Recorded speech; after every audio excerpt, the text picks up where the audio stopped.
بسم اللہ الرحمن الرحیم۔ 4 موذی بیماریوں سے حفاظت کی دعا۔ آخری نبی حضرت محمد مصطفیٰ صلی اللہ علیہ وآلہ وسلم نے ارشاد فرمایا، جب تو فجر کی نماز پڑھ لے اس کے بعد تو اپنی دنیا کے لیے 3 مرتبہ یہ دعا پڑھ لیا کر، اللہ تعالیٰ تجھے ان 4 بیماریوں سے حفاظت میں رکھے گا۔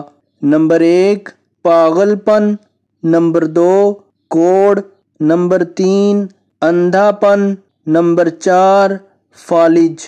دعا یہ ہے، بسم اللہ الرحمن الرحیم، سبحان اللہ العظیم وبحمدہ ولا حول ولا قوة الا باللہ۔